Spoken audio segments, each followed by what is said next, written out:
Hey, où est ça MPR?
Bino nyonso bozwi libaku ya kolanda biso na kati ya émission na bosolo nyonso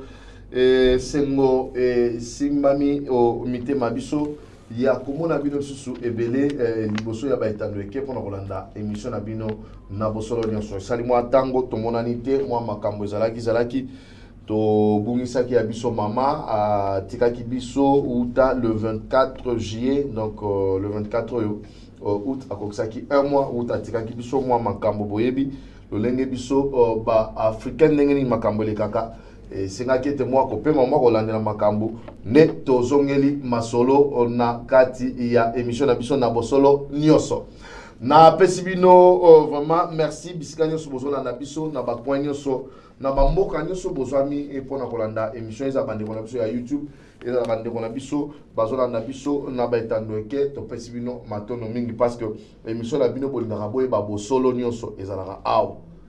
awa nde boyebaka na bosolo makambo lolenge kani ezali koleka mambi na kati ya mboka na biso na kati ya ville na biso ya Matadi mpe mingi na province na biso ya Congo central tosimaka bisika nyonso lolenge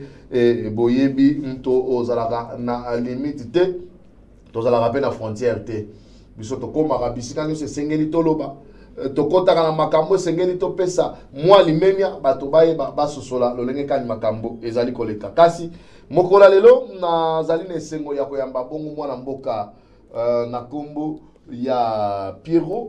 Ntumba oyo azali bongo moko ya bandeko na biso ya UDPS Ndeko Blaise fungola biso tozonga ndenge tozalaki ekozala malamu mwana mboka Piero Ntumba tosolola na ye azali moko ya ba ye baza na kati ya UDPS oyo ezali bongo parti au pouvoir parti oyo ezosimba mboka Union pour la démocratie et le progrès social yango toyebi kombo ya UDPS kasi azali moko ya bandeko na biso ya école du savoir on appelle mbote mona mboka Piero. En tout cas merci Ndeko Gilles, vraiment mes condoléances. Merci parce que talaka ezwaki biso nyonso to mitema ezalaki ya kozoka yango bayike balimbisa biso na mwa tango tosaliki tozali komona na lisusu te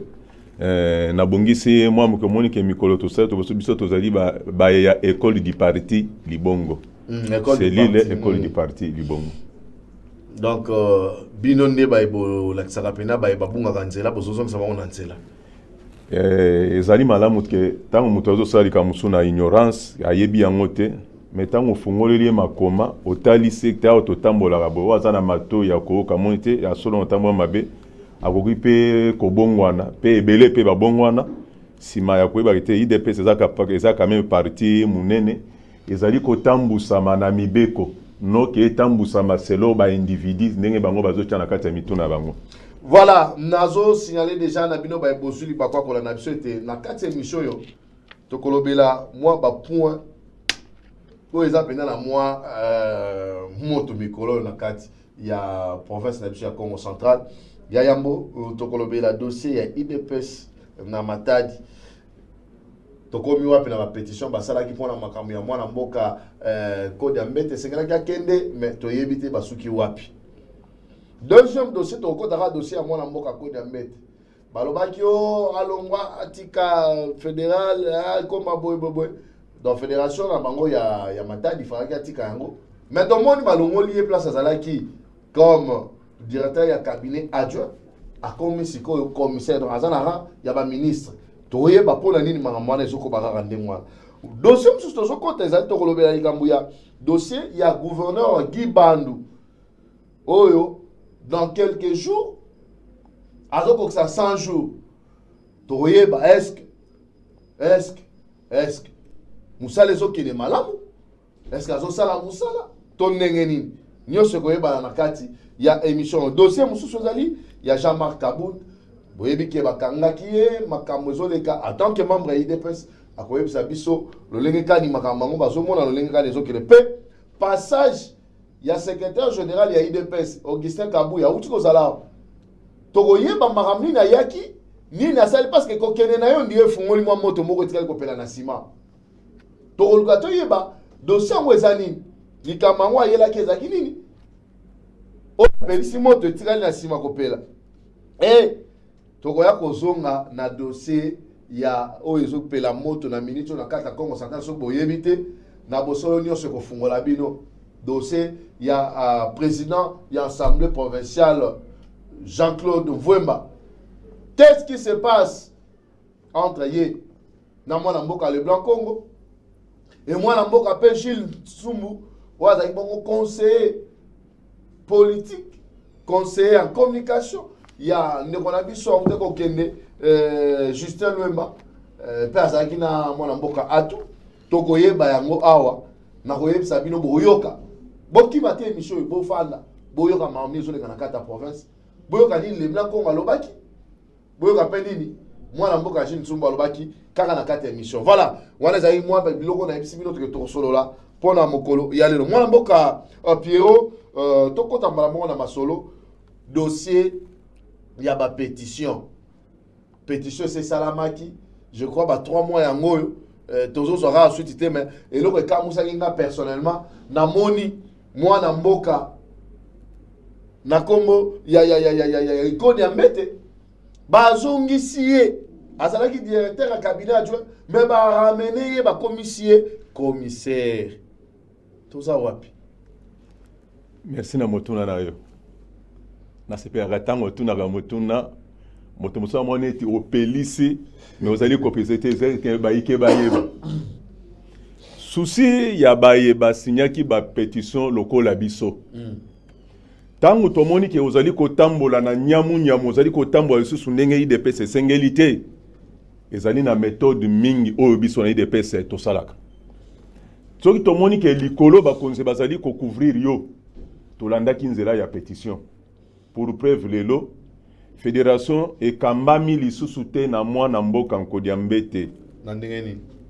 Mais tozali na nani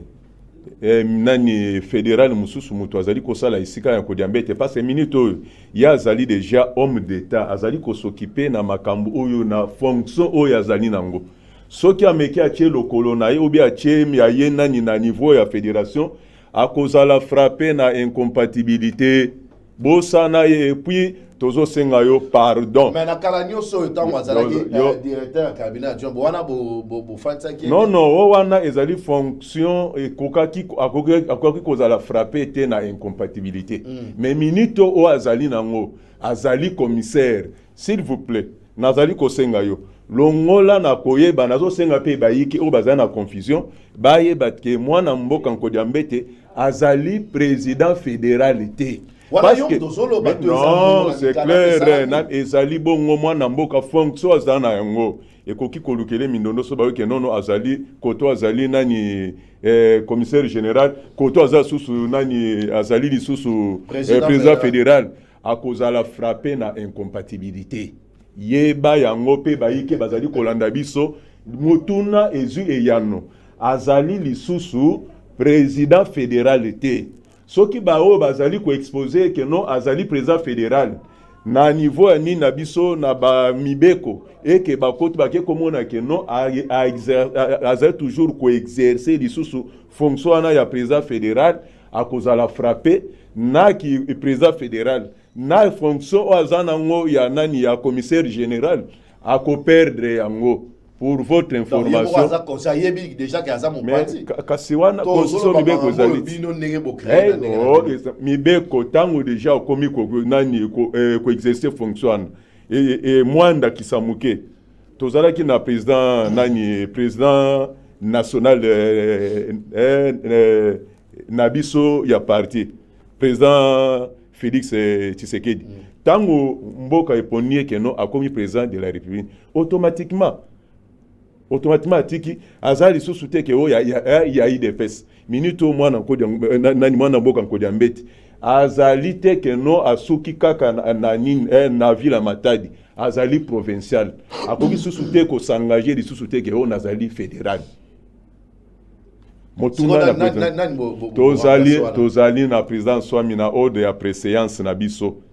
quand le titulaire n'est pas là. Article 21 na biso ya nani ya règlement intérieur etalisi biso que non tangu nani numéro 1 azate ou soit titulaire n'est pas là automatiquement o azalaki adjoint na yende azozwa commande. C'est comme ça na ordre na biso ya monité que bino be bokena on a moi des autres parce que sur la bino boko ça qui c'est comme si bozo na bino résultat moko o ezali na ngo favorable résultat izali sikoyo bomoni ke po bokende susu na ndenga maram bobundisaka mwana mboka code pour la likamni toi wana bundisaka yete ndeko na vous comprenez te parce que toza wana mata to moni commence que mwana mboka code ya bundi pona IDPS ndenge nini asali makambu tutututu lelo et comme mwana mboka zo moi eteni na epe ya pata azala l'aise beaucoup mko bundise beaucoup mko compliqué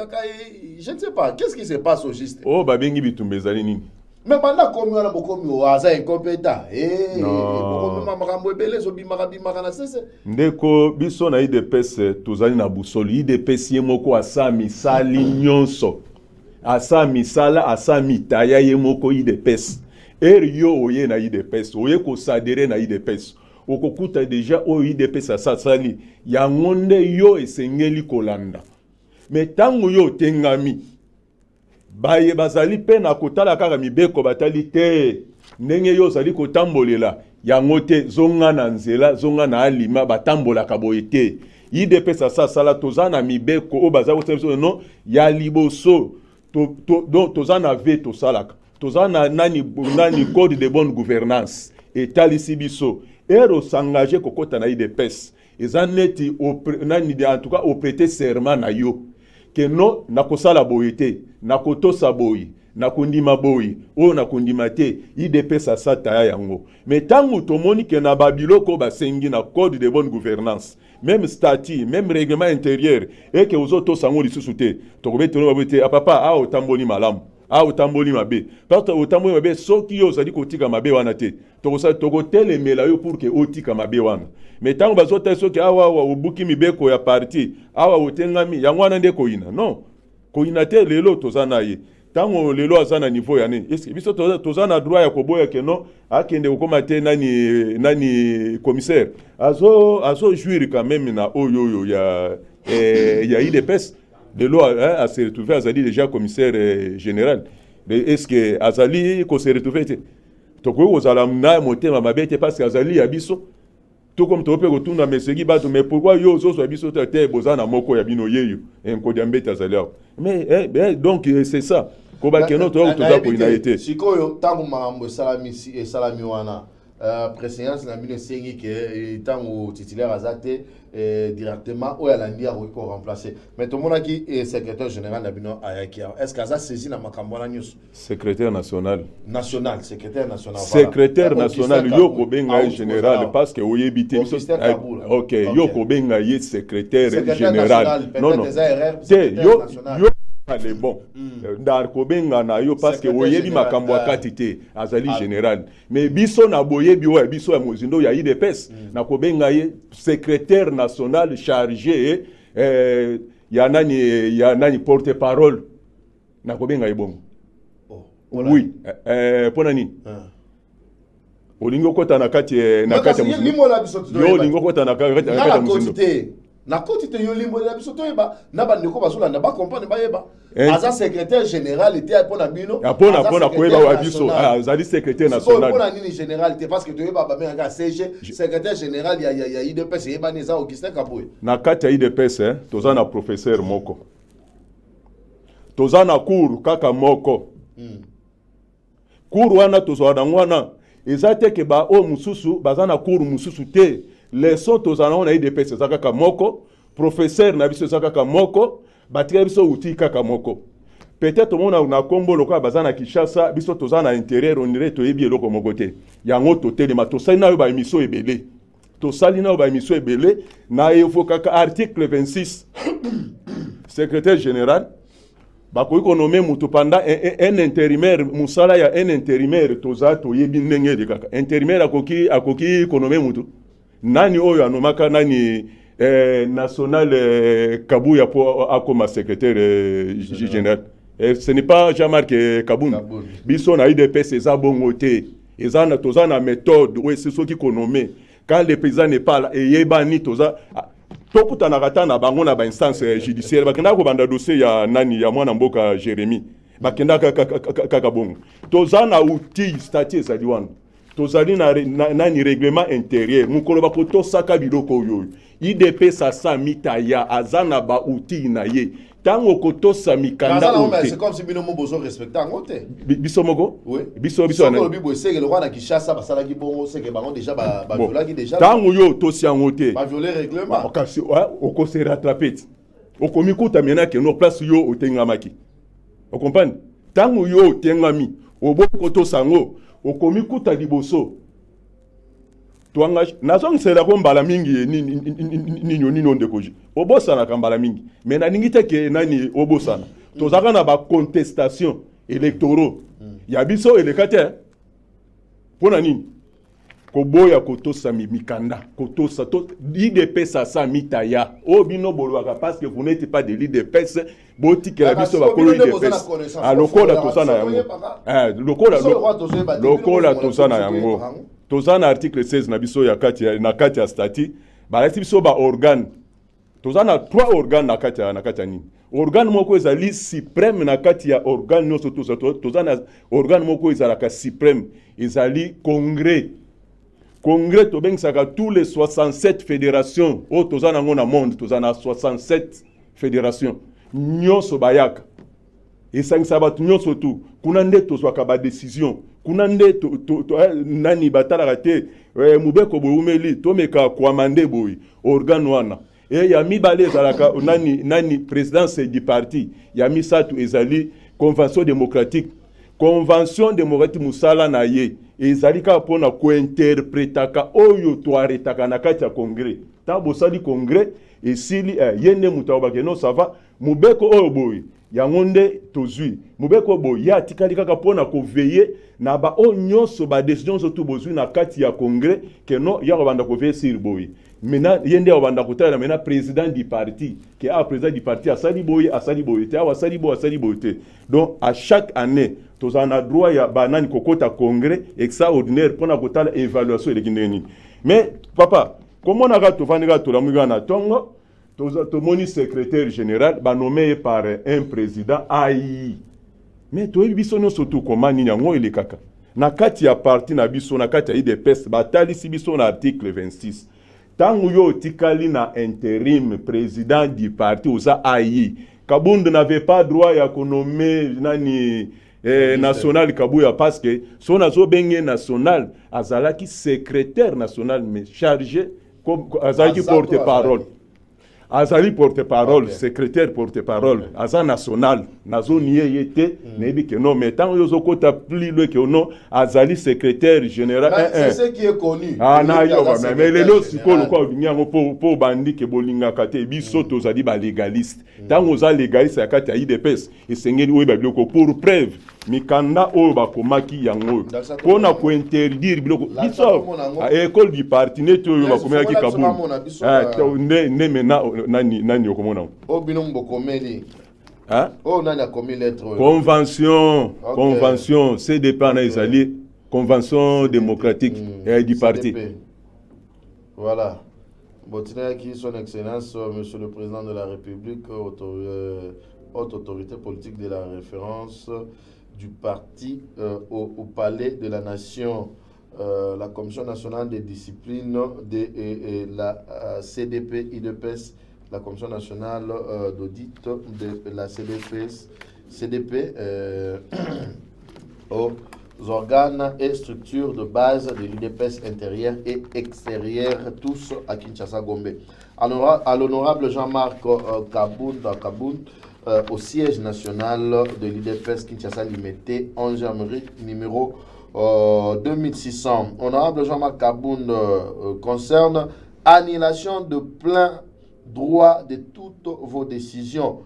Numéro 027-33 bar UDPS bar PP bar JMKK bar 01 Tolekinon. Une fois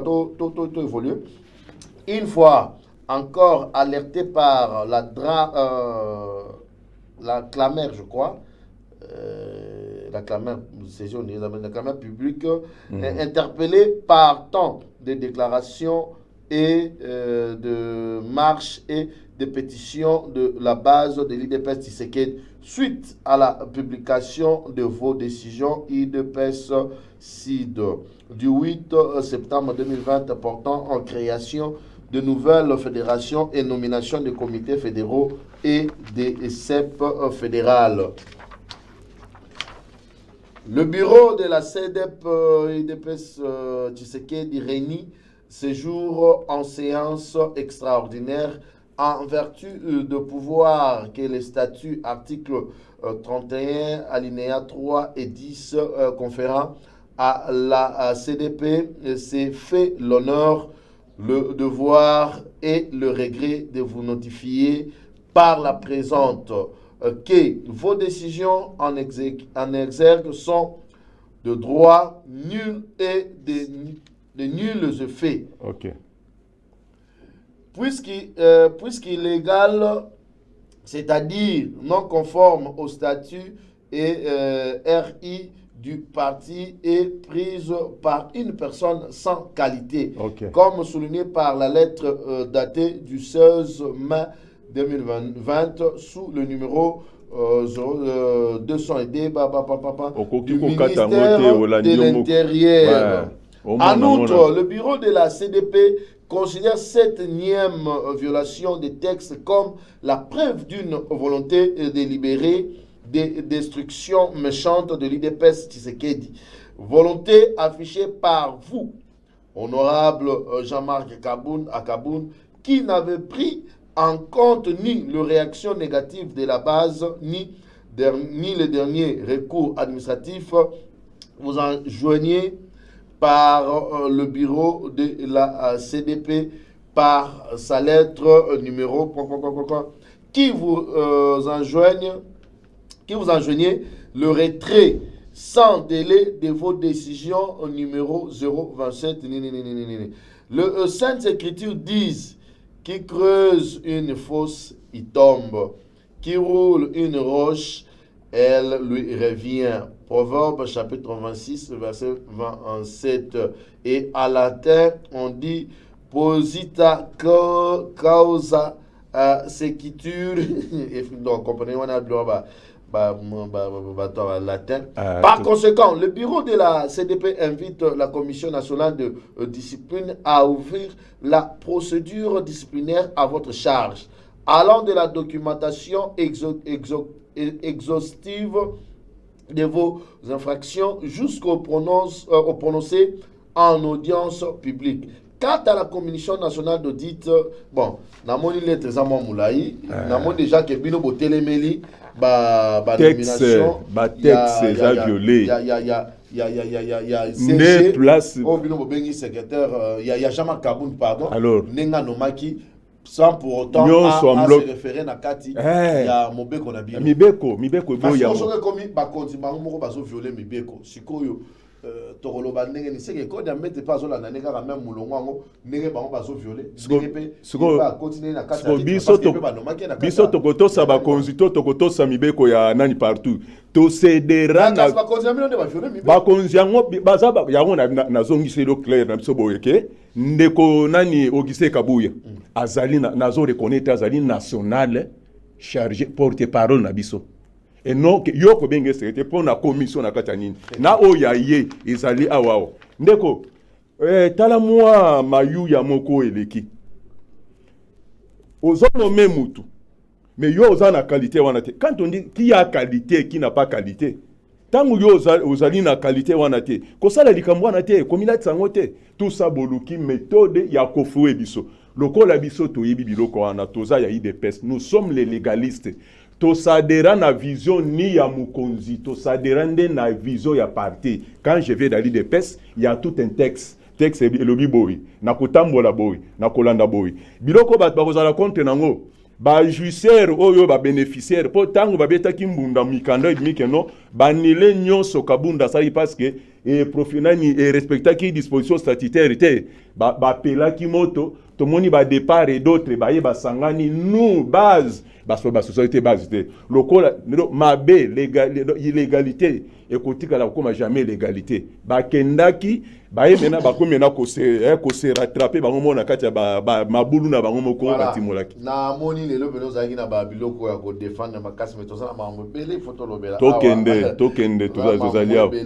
na ebité tozana tokota na étape ya masolo ya gouverneur ya province Gibando Ndugidi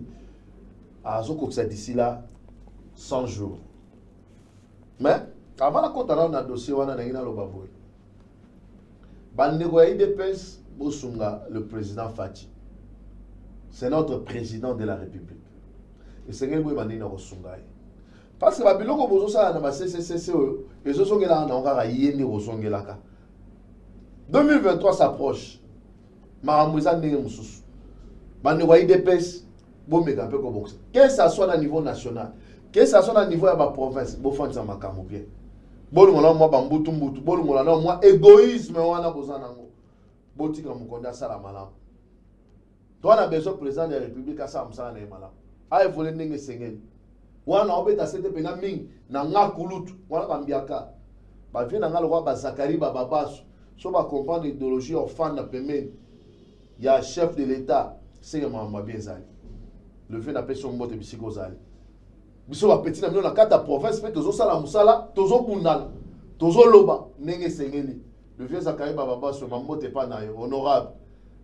ngala linga ba courage na ye ba force na ye biloko sala ezo la sake moto alingi mboka azo soutenir chef de l'État azo sala tout makam chef de l'État azo sala bima ke de liboso pour ba comprendre ça la ndenge sengeli. Merci beaucoup chef de l'État mon vieux Zakari Bababa parce que soutien na exemple na makasi na ngam chef de l'État IDPS bosunga moko ndambo ke kozala malamu wana lobaka na leki mais to continue na dossier na biso ya province le gouverneur qui ban nazo ko 100 jours d'ici là bino bande kwa IDPS bozawa bozomona neni mambo zoleka est-ce que vous sentez que depuis à côté makamusaba en tout cas pas seulement na loba jusque là na mona mambo elo no esimité trop de voyages Kinshasa, mais rien ne marche. C'est comme si tous ceux qui sont montés, na matango mikolo les gars qui a ba marambo les gars qui a. Est-ce que IDPS bino moko bozo mona ça va? To ndengeni. Ndeko tokoki ko juger mwana mboka Gibalute na 100 jours. Biso na 100 jours ba mona mo elembote, na 100 jours na 100 jours to mona mo elembote. Biso nyonso ndeko toyebi place nani mwana mboka akuti province akuteli yango na niveau nini akuteli yango na niveau nini mais c'est toujours na tele mais minute oyo to tete to za quand même bato 2023 za na likamute za na situation oye aye kokuta d'autant mutoyer az observer terrain eza na o amoni moi makambo pe mususu totalisa kie na koko féliciter ye pour le loba secret mususu ezali na niveau ya péage quand même balobité avant d'issue bamoni net ndenge président Fachi tango abandaki bazomoni neti yuma moko boye te c'est Kabila qui dirige des silences na ya vandi azali nanu ko observer les lots autres déjà na niveau ya péage azu quand même idée que non na sa ndenge nini nacha batu mususu na kati nywana moi service soit créé ya kocha déjà na niveau ya péage. Ça dit déjà que non, il a quand même ces soucis-là. Bon, batie bango batunaye c'est ça bon premier cause à la que non il y a aussi la péage bonga premier ça que non recette ezalaki koleka boyi ce n'est pas que soko zinga pire petit na yo que non otini ngai bona kende kuna nasala musala te et arriva ka pe ko pe ko ya otali pe mbona za na 5 kota na sa ndenge nini bo petit na pa za na koti gete mbo 4 o na tia na du pe petit na tia mais pour mes até na bino na IDPS quand même pe bosu retrouver bosu mo ba kota na bino pardon na IDPS pe bosu kota na nani tokoma na pwana biso na point ngoti na IDPS bosu pe mo kota na bino o mona biso vendredi liboso ya gouvernorat question na mona bino te pour na tozala kite na tuni bosu pe mo kota na bino kuna na péage tozate batie bino kota ni na DGK dabi kuna oyo ebimaki oyo ebetaki mbunda o mututu ayebi ezali oyo ya na péage ya péage ne kutu tozosenga bino IDPS ba boîte bino bozate ko boîte ça c'est trop dire ezas koma kamuso ezake non tant tozobeta biloko ya boyi ba oyo badiembelaki babeti eloko ya cc bakosi le gouv ke te biso ya IDPS bakoatie ya bango na système babima na polele IDPS bamisi na kombo ya IDPS me baza bato ya nani ya IDPS te na sepelika moko olobi obi keno ba o baza na IDPS ba meka ko aider chef de l'état mais tangu yo za libanda oza na souci ya ke chef de l'état sala musala emone na ekende liboso pendant que tozana ba nyoka moko ono ya IDPS fati béton mais azali ya bisote pour monter que non tozali le chef de l'état azali ko travailler na bato libanda neti bino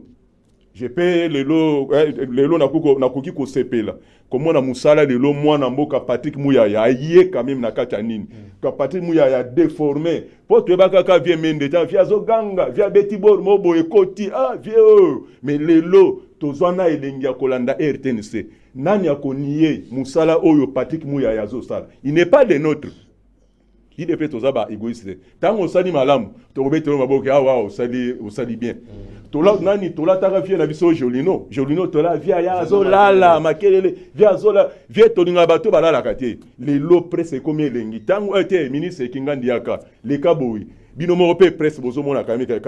même que non Patrick Mouya en tout cas c'était vraiment un ministre que je salue vraiment en passant nazavma ko encourager vraiment c'est comme ça il dépêche totambola rabongo yo za na souci dimba douté to juger te po et ba o pesa moto province uti ndenge uta ki ba tension ezalaki donc grika oui biga yenani voilà merci je crois na lina chaonon moi pose mukepa na yo na fane na dossier moko na solo be moi tant muke ndeko Blaise bena zwanga moko dans le bena moi dossier yo c'est très important et très capital bandeko nanga Natango na lobela bino na kati ya province na biso ya Congo central, il y a des choses qui se passent, peut-être vous informer. Nous sommes là pour te passer la information ya makambo bozo yebate. Même bazali bana ba qu'est-ce qui se passe. Même ndeko baza branché na ba réseaux sociaux, bazo mona bitumbani nezo le kana kati. To makamni nezo le kana, to ba révélation nezo le kana kati. Il y a un dossier qui se passe. Moi na mboka le Blanc Congo. Oto yebi biso nyoso malam le Blanc Congo était le plus petit. Il y a le président Jean-Claude Mvouemba, président de l'Assemblée provinciale. Moi, je les Blancs ont soutenu le président Jean-Claude Mvouemba na balmenge nyoso bazali kozana président Jean-Claude Mvouemba pas zaki na ye. To mona ba descente na ye na ba patu, to mona ndenge ni bazalaka ndenge ni bakanganaka. Mais on était surpris. Avant-hier, il y a une sortie médiatique. Il y a moi moka le Blanc Congo. Le Blanc Congo, il a dit des choses. Il a dit des choses. Na lingina lo balanga milité. Le quand on a la télévision. Moi na mboka Blaise Diakesi. Boa que la biso image. Oyo moi na mboka le Blanc Congo makamba lobaki. To sala mbang boyoka. Bon to kosonga pour to continuer émission na biso. Eza la moto zo pela. Eza la moto zo pela. Moi na mboka Jules Tsumbu. Azaki conseiller politique. Il y a tout Matubwana, il y a Justin Lemba, mais la minute, Aza nulle part. Mais il y a en tant que Nekong, en tant que jeune, à lobby, na y est clair, à lobby, ceux qui président, ils ont reconnaître Makambo, à lobby. Et que ça fait, ton Sénat a démissionné. Mais ceux qui ont fait, oh là, le Blanc Congo, la justice, pour Makamoye bala Alaksa ba preuve. Moi na mboka le blanc Congo alobini. Alobi président Jean-Claude Mvouemba azo soutenir Moïse Katumbi pour la 2023 ya leka. Et hier le blanc Congo le quoi ça lisu ya Fati, ya chef de l'État abi jamais ori konima kozana simanaye. Ne bisuka bitumbe bandi. Est-ce que les vrai Makamouma na mboka le blanc lobby et moi na mboka le blanc Congo bana kalo ba fana ngina moi na mboka Jean-Claude Mvouemba. Pona ni na bimisa ki makambo yote. Et lelo kaka ndeko ko bimisa ngo po komi ko kangama na jeune idiot mi nongal. Ça reste à vérifier. Et mission nazo salango. Ndeko nyoso ko sentir que aza peut-être na ba donner. Aza na makambo ko linga ya ko éclaircir biso par rapport ya dossier. Toza dispo pour la vidéo. Le numéro est là. Bengam sur la numéro zawana. Toko za contact. Okoya roleka na plateau o expliquer biso qu'est-ce qui se passe. Ce qui na ngambu ya président Jean-Claude Mvouemba bazali baya. Mam. La micro pembeni nae. Tozwa toyoka makambo ndenge ni les toko salam. Ce qui peut le blanc Congo akoluka susu ya koleka. Pour éclaircir makambo susu. Toza nazana besoin nazana ngamba mutute. Maintenant tozo éclaircissement na makambo parce que moi makambo ngeza ndenge. Toka yi solo ya mbota likasu. Mais il y a une situation où les cas sont des amis, mon amouquette, avec les cas sont à 100 francs. Mais on est à 10 000 dollars. 10 000 dollars, mon à les cas, on est comme un problème. Moi, la moque à Blaise, balancer les bisous, moi, extrait, et bon, tous on va tout continuer dans le Pierrot. Bon, ça, on analyse, il y a pas un besoin de gagner les autres. C'est parti, on se retrouve tout juste après. Mambu, Loudia, Lounois. Luvangama luzolele biambu yetango andi c'est Fumutoto yalaka yalanga Jodi Batu Tuidiva Machaka Mankuyu président de notable de secteur de Patu élu président groupe d'appui Makukumatatu kilo ya Congo central les blancs Congo Fumutoto yalaka yalanga liso ya Fati Béton territoire de Lukula amen 2023 Fati Béton bandeko bolandi ngai mingi te mikolo yo bozoyo kangai te pourquoi silence nanga elobeli batu mingi batu ba bengi ngai pourquoi les blancs Congo zolo ba susute ezala ba groupe ozoleka sona ba écran te nazali na silence ya étude bandeko lelo yo betke tumika bao biloti la ba didintu pinetre tozolo ba sikoyo ba vérité bandeko eza pasi nazo bandana na makambo oyo bandaki nanu ya ba élection ya Congo central. Ba élection Congo central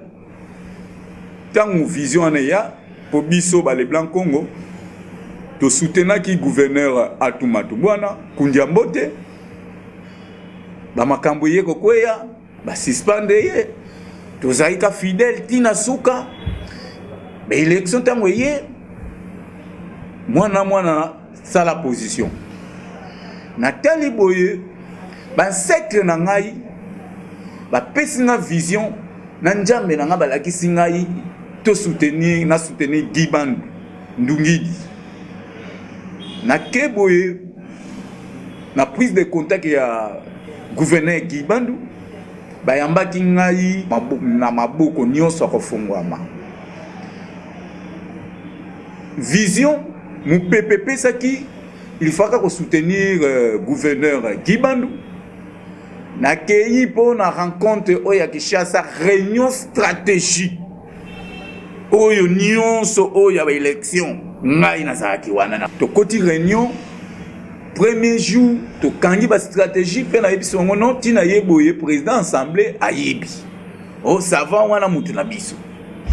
deuxième réunion to ke bakamonyo so kitoko ba stratégie nyonso oyo basaleli ba élection ngana yebaki yango ngana lobaka te secret d'état sona lobaka ba secret d'état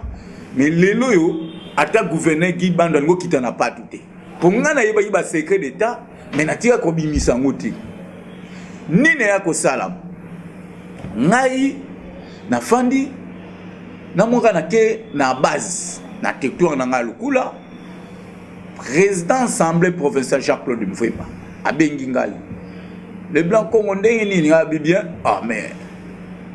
ndenge nini souye na weza kaka nani ka uzo soutenir binonga uzo soutenir kaka le docteur Giban Ndungidi abi ndeka omonia balanga j'ai commis déjà et commis ko bangisa ngai mais président comme lo ndenga omoni ayeko benga nga susu le blanc Congo ngaza guide oui na minute wana azai guide non pour sa président assemblée abisinga le blanc Congo n'espère bien ce qui yo lingo mona clair soutenir Rolling Jazz en tout cas bande ko nga Rolling Jazz na yeba ki ete nazomona kaye mwana matadi boyime ko yeba ko fanda ko sola na ye rien limeona pe nazalaki na ngote abi il faut soutenir Rolling Jazz na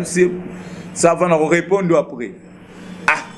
na sengi na ancêtre na ngana njambe na ngai na kepe na ancêtre oya vivant qui simbia boala otoloba kombote alobi les blancs Congo kolanda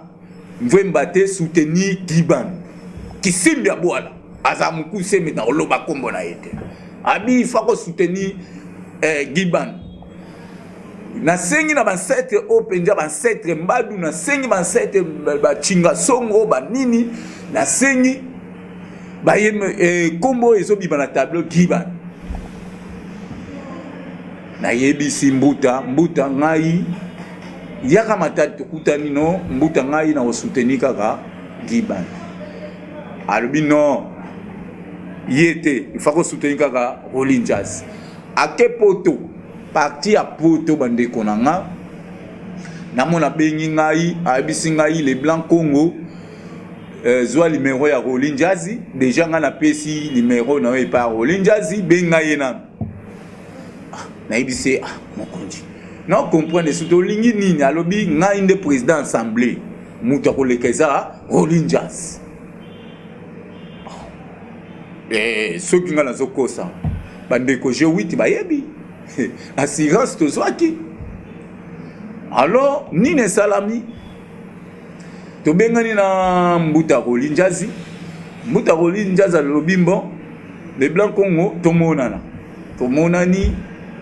apesinga ba assurance alobi non président alobaki na benga yo soutenir nga boye kambo na zoloba so na zokosa témoin na ngai ye moko aza viva za sénateur Rolling Jazz sénateur Rolling Jazz na yebisa ki vérité au monde na yeboye na zo soutenir Giban mais président zoloba nga na soutenir yo abi non président pe apesinga ba assurance nga na kozwa boye yo za grand leader okokende te côté équipe ko pola pour mbuta Rolling Jazz azali na confiance na président na ba député to fandi poto banakozonga matadi na moni siso appel ya président pona koyebisa ngai les blancs Congo mona sénateur mwaka ngabi ekomi ndenge nini yo tininga epa ya Rolling Jazz yo kaka susu ozotinda nga susu na sénateur mwaka na mona ki yango et c'est plus ça qui ngate même si président il faut opesa nga ivouer position na moni déjà obandi ko kotsanga na libulu ono wana esale mwasoni wana kokoma kaka amona nga mabete mais komana ngabimbo babiloko aboyi na kokende nga moko te nazwi kombata susu ya Rolling Jazz na bise kombata kende kotika ngai po namona sénateur mwaka maintenant on comprend vie na nga mvemba te ni nzona sam na mona na yeba ko koma na sénateur abisinga les blancs Congo président assemblée lobby to travailler na yo na yebisie na ko travailler na yo te mwaka za vie na yebisa ki na soki na kosa témoin na nga yepe mwaka na yebisi na ko travailler na yo te vision na nga déjà ezaki na Giban na bomi na ngai secret d'état ko yebisa ye batinda ki ngai kaka na mutu oyo président assemblée Jean-Claude Mvemba yé kaka tindenga na Rolinjas algo tindenga ipana nga bino accord na raté le gouverneur na yé na Rolinjas na kotika la wana fixe. Oh non, il fallait kaka abengi na bambuta musuna ko tanga ba kombote bambuta na babengi sanga na bandako nga epse ngo nga na soutenir Rolinjas na ko bouger sur ce point bas. To bani la guerre na ndeko Mvemba nga linga trahison te yebisanga vérité soki Rolinjas ozwa te po natika na nga ko to lobla makambo ngona bima o te zala calme to bongisi Rolinjas ozwa to kei na matadi ndeko Rolinjas aye kotika tala biloko camion mobimba biloko na kati ya résidence ngamo présent président zo sirenga na Rolinjas makambe sili yoka kozoswa ti 4h du matin asika kingai azo sire biso e pardon 1h du matin à 0h biso etokei o ba mususu ba buti ko kota susu allo bande ko na ngai tant na moni élection salami to Rolinjas a eu au 4 na premier tour abimi 3e na 5 voix maman Ngoudianja abimi na 10 voix le gouverneur Gibandu abimi na 10 voix et ça la kinga malili ngarbia papa ou ya trahi ngai amotema mabe lukuta et tongakate ba flaziem Mvemba so baza bato vérité to tuniye po et comme gex kokona na ndako na résidence oh mais yo bino bato Mvemba voter bisote to bengi alobi ngana voter Rolinjas mais ngana zo comprendre gouverneur des provinces Gibandu Ndungeli balati si wapi na président Jean-Claude Mvemba alati si loko nini un gouverneur mutu oyo aboyaki ngana soutenir yo lelo yo zisusu ozo pese ba ministère pe mutu oyo alobaki votaki Rolinjas pa lobi a votaki Rolinjas a votaki yote po soki ndeko Mvemba soki na yo kaka olongo lekate et ceux qui ont été au PC ba ministère au PC sous péage azui banana ye mwana na komi 0 B ya péage ya Kasangulu. Alors insolence mais c'est le gouverneur Gibandu Ndungeli pouvoir no eza njambe pouvoir no eza njela teza njambe Mvemba bundisa yo Mvemba tanga bundisi tikaye ndeko Mvemba akoti ngai na erreur grave pona le partage Diom Ndongala les jeunes Diom Ndongala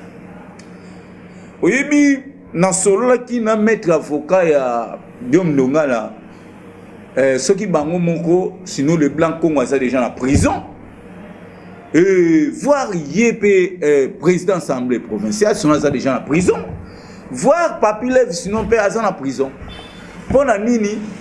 biso to landi mu pepe na ye tango zolo ba viol ba nini biso pe to ye ko loba makambo wana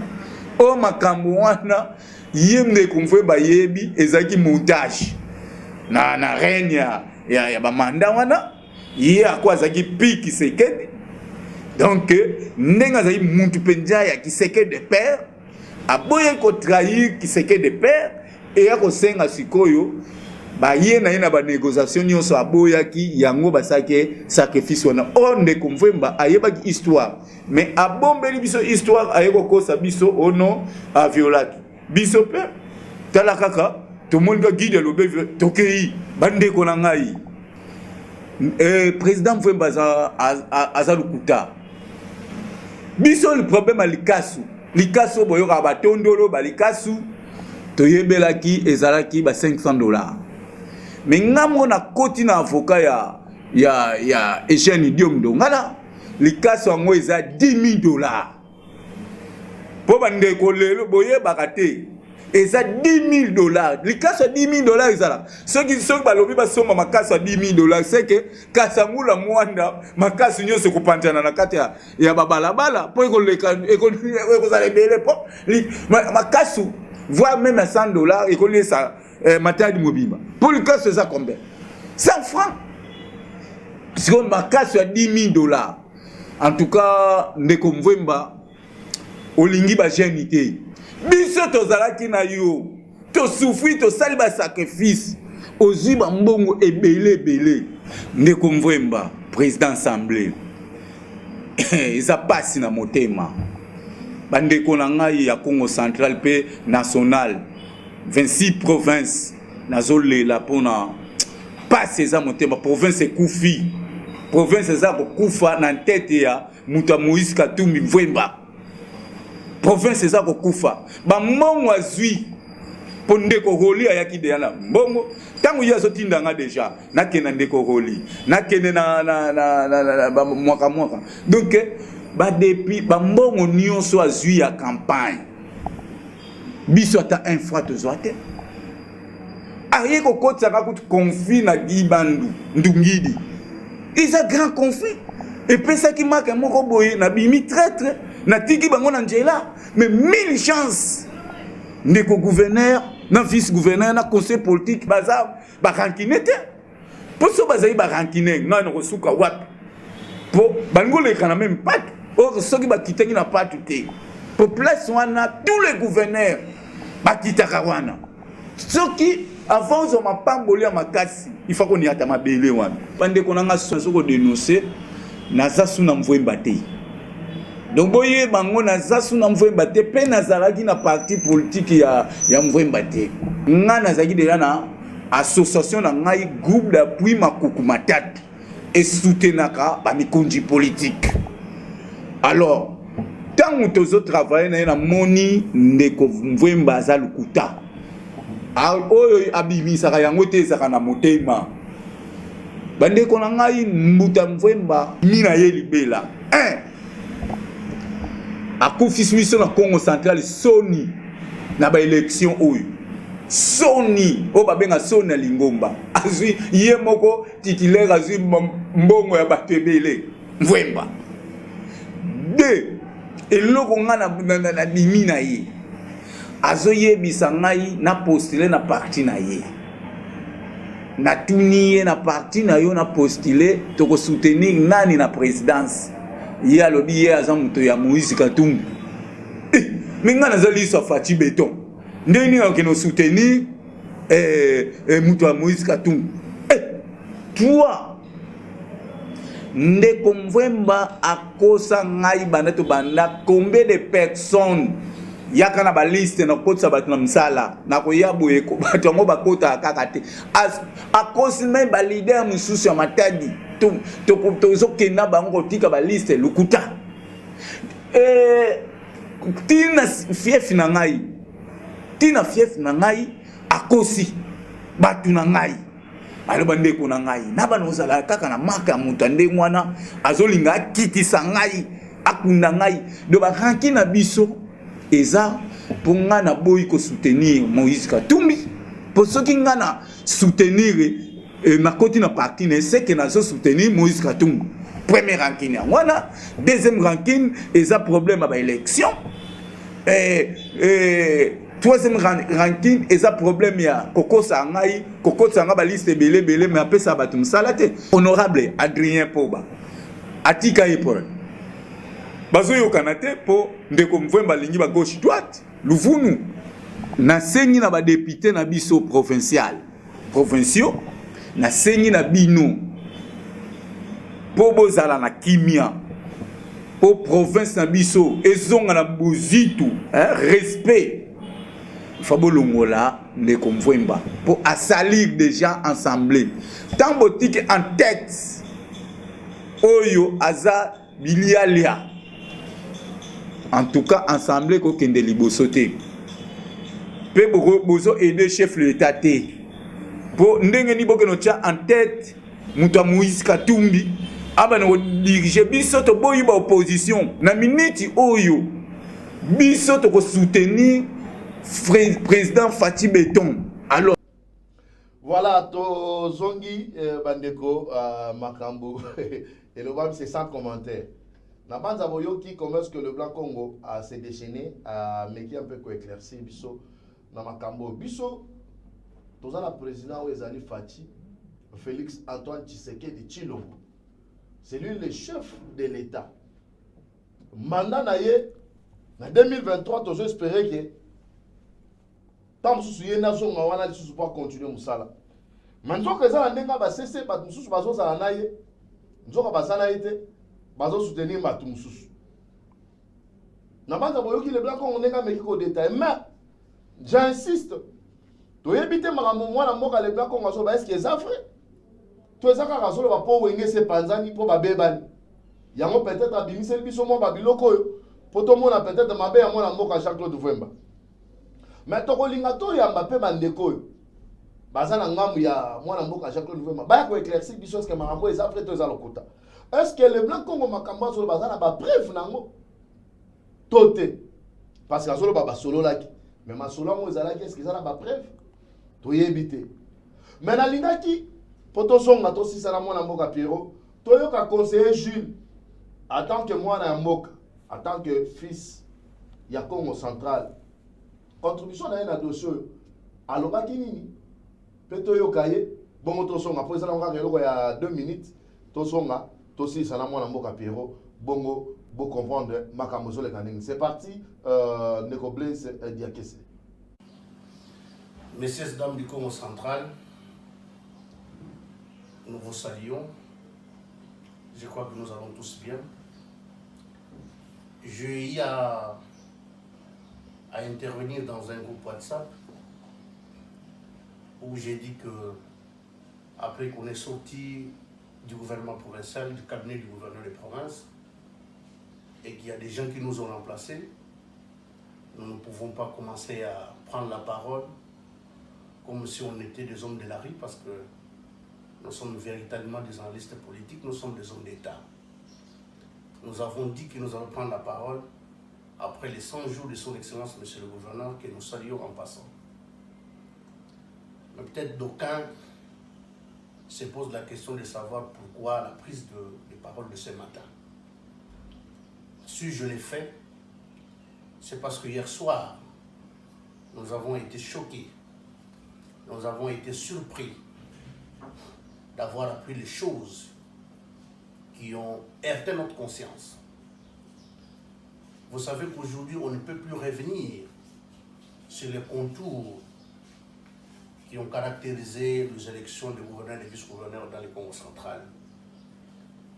Mais si aujourd'hui on se permet de placer quelques propos, c'est parce que la déclaration de notre frère, les Blancons au Fomontoto, nous a fait des révélations qui ont dû passer le seuil intolérable. L'honorable président de l'Assemblée, Jean-Claude Vwemba, depuis une vingtaine d'années, se bat jour et nuit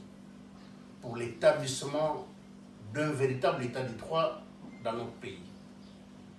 Il a accepté de laisser son mandat de député national pour venir travailler en province, pour apporter son expérience en province. C'est ce qui fait que il a été cité dans la vidéo de notre frère les Blancs Congo qu'il serait l'une des personnes qui ont amené la corruption qu'on attend de crier pour l'élection du gouverneur et du vice-gouverneur. C'est comme ça que nous voulons appeler la population au calme. Parce que nous avons décidé nous-mêmes,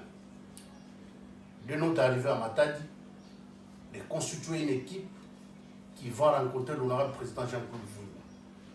Quelqu'un qui a toujours été ouvert envers le jeune, le... Voilà, Nabanza wana bolandi ezaka juste extrait parce que todo ça la ngonga. Extrait ya mwana mboka Jean Tsumbu. Ameki pe koloba oya ye. Mais expliquer ki na kati homme sous l'excité peut-être à faute de temps to l'excellabino peut-être prochainement. Mais aloba ki kaka ke ceux qui président zo reconnaître makambo le blanc Congo alobi. aosenga na ye a démissionné soki makambo wana eza vrai mais soki eza vrai te alanela na justice le blanc congo aya na bapreuve mpo makambo alobi eyebana soki eza ya solo wana eza mwana mboka Jules Ntsumbu nde moto alobaki yango donc ça n'engage que lui-même mais biso tolobi kaka ke bocomprendre que province eza na mwa baréalité makambo ebele eza kobatama na se toza na besoin ya kosoutenir le chef de l'état Fachi moto nyonso aza contre chef de l'état en tout cas na logique il faut azala mopandi parce que c'est lui le chef de l'état l'élu de ce pays donc babilo wana nyonso amiki ntango ozobima eyosala pena kitoko te bandeko na nga nayebi ke bozolanda biso partout bisika nyonso bozali boyoki bocomprendre émission eza ya bino na bosolo nyonso nous sommes à Matadi bato mpe basoutenaka chef de l'état na mosika bazali bato bazosoutenir baaction au chef de l'état azosala bazali entre autres nous autres nous faisons partie de cela tant moto asala makambo tosepelaka bomoni mai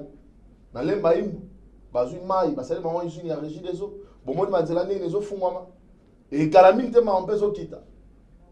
e nazosignale déjà ke masolo mpe ya kote kolia oyo boza na besoin bamakayabu bakotela bamakayabu ya bathomson ya basoso toza na oyo ya biso food distribution ya biso food distribution comment on a moyen ya biso food distribution avec le boss Richard Kalombo depuis Mikili so qu'on a besoin ya biloko ya o makaya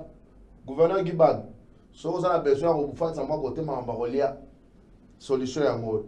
ya biso food distribution ezali makaya boya soso koya Thomson Eroya, tout ce qui est biloko eza un peu surgelé Eroya nango. Ou les spécialités na ye. So on a besoin nango benganga. Mutu so on a besoin masolo benganga au en contact dans le boss Richard Kalombo. Mon bal ya pembe. Merci beaucoup. En tout cas, tozo ngama mke na mwana mboka Pierrot poto que déjà rechuté. Mais mwana mboka dossier moto yokaki mukolo ya jeudi passé tangu ngala nazo continuer obenga secrétaire général Augustin Kabuya tango yaki na Matadi atenaki moi réunion moko na bino ba membre IDPS na la période qu'est-ce qui s'est passé parce que toka moi makele ba nungu lekaki qu'est-ce qui s'est passé au juste par état benga ki bandeko mususu ayebisi bango so bolingi te bokele koluka ba place mususu je ne sais pas qu'est-ce qui s'est passé au juste et dagi ni rapidement poto kele ressources ndeko merci na biki ozali journaliste Amaele otambolaka nakoya na émission nakosengela eloko moko keno ndenge otambolaka leka nano otambola na bandeko ya IDPS oyo tozali ozo bavi na bango ngana tokutana susu awa jeudi ozo sikoyo oyo avi na ngai na osepela jeudi wana na ozana ba image oyo kayango na wana ba image oyo kawo kawo na penda bomona commerce kalobaki makamnenge lekela ozo betelo moko ya bien ndeko na passe na motema ya na zo benda mato tangu bosalaka mabe yango bozosala mboka ngo mabe bandeko na bino mabe tangu lelo eyeli yo ozosenga bake kukunda yo na village mais ozosonge te ke no kaka population oyo nyokolaki village wana ya yo mona nyonso tu malamu oza na poto oke ozongi ozole chef de l'état CC musala yo nani oyelaki Fati Beton ya kobatama Kabunda zaki na carte pour carte na ye a fabrika ki ba oya ye atindi bango na kati ya nzela tomoni ba fédération Kabunda sali pendant na kati ya illégalité a nommé ba secrétaire illégal a nommé ba fédéraux illégal ye nyonso asalaki c'est de pas boyango abwaki pourquoi lelo tomoni bilembo ya Kabunda tomoni misoni ni Kabunda salaki nango lelo Kabunda sali ya tout comme pe yo muto tindi biso ke toke luka musala na M23 obonga mapoke yo pe osape na lobi jeudi to na bi jeudi ndeko to sala na émission jeudi tokoya wao tueba passe na lobi ke no okamwa ke lokola combattant lobi ke no tozoluka misala ezate nani atoma misala yo yakawa tobi boyo na kati ya IDPS tozana article na biso article 11 na biso ya IDPS etalisi biso bien que non tozali na devise comme devise ya IDPS ezali liberté égalité et solidarité tokosala na émission yo tambola nanu oyeba nini ye ayaki kosala asalaki nini e réaction na ezalaki nini na korépondre yo mokolo tosala émission ya jeudi tokoya mpona ye monsieur nani monsieur Augustin Kaboya tant que secrétaire national ou bien porte-parole mais non que non secrétaire général ndenge yo nani ozobenga ye texte ezali awawa bato tu banoma na moment nyonso tu banomaka bango illégalement par M. Kabunda sans consulter ba organe ezaki privé ke basala azali illégal nazo ben na bino matoyi bino nyonso oviolaka statut. Merci na moi na mboka Pierrot aza na méchant à Siliki déjà nazo pesa bambote na ba ndeko oyo bazui occasion ya kolanda biso vraiment na kati émission biskane so bozali nazo pesa mbote mingi na le pasteur Joël depuis Bruxelles sans oublier Molonga Ninaye Mama Shuna Mamote mingi pa na bino na bosanité mon ami personnel yanga ndeko Patrick Bonyekou le rendez-vous au sommet. Donc Patrick Bonyekou Mobali il y a Rosette Mvwemba bangonyo sope na Belgique na pesa mbote et sans oublier mon amboka Eric Lapape bambote mingi pa na yo depuis États-Unis d'Amérique na bosanité yanga ndeko Sami Badibanga depuis Allemagne on les appelle na bandeko bazwa makati ya kolanda biso donc bo zo moyen ya ko partager pe émission tant aux lien partager et ko sala madame na bosanité Hortense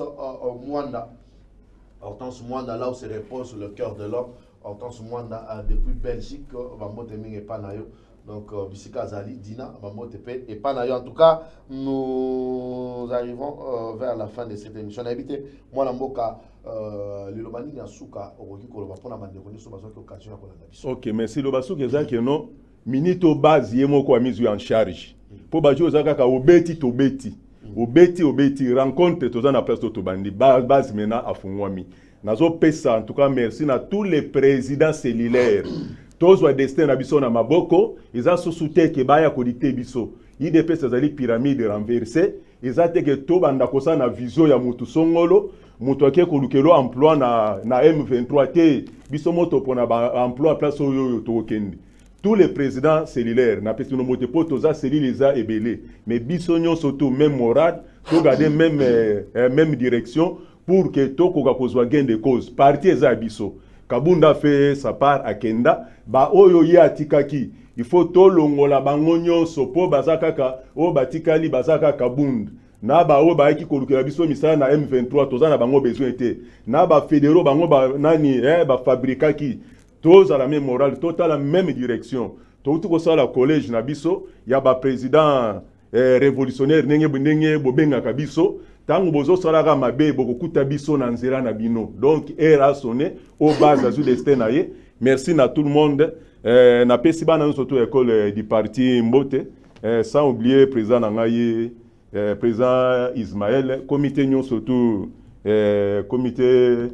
directoire nyon surtout Yangaya Céline na pesi bango Mbote. Merci beaucoup. Maître Ali Makamwe Bandi ngonga ngo yango. Merci beaucoup. Ko mato to sala musa. Mwana mboka Pierrot Tumba oyazali bongo moko. Il y a bandeko na biso ya IDPS Congo central, il y a mingi na cellule, il y a école du parti et Zapongo na cellule na Matadi na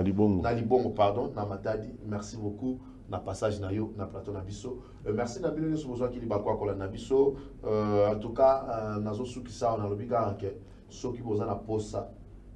ya kolia biloko solo ezana ngoraka ya biso distribution. Il y a biso distribution avec les boss Richard Kalombo, donc Kolia, Makayab, Soso,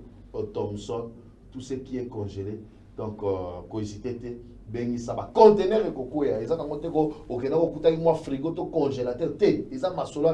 Merci dans les grands leaders. Honorable Zakari Bababase, voilà la force ya Mboko. Soko Boye, c'est quoi un problème? Parce qu'on a bateau basala bafani sa masolo biso to na matrace na bango honorable Zakari Bababa so mote mingi pa na yo bisko zali donc batu nyoso bala ni biso so za na besoin pour intervenir on a besoin peut-être so ana biso numéro za wana komela biso benga biso otoko solola et vous en merci na équipe technique pour soutenir biso commandé Baneli mwana mboka Blaise Diakese merci na Josué oyazaki pe na biso longo merci na bandeko nyonso bozala branché émission yo eza ya bino mais semaine prochaine tozozonga so na mwana mboka Pierrot po tobimisa siko na lukana nu nazona message wana mambo elekaki tango CG Augustin Kabuya yaki.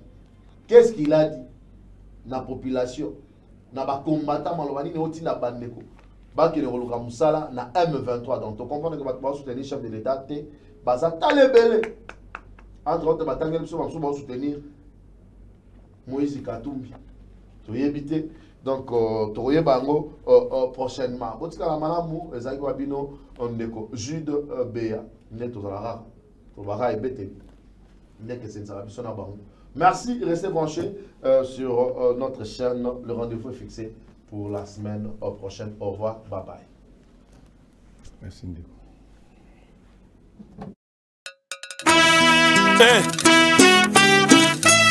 Où est ça MPR?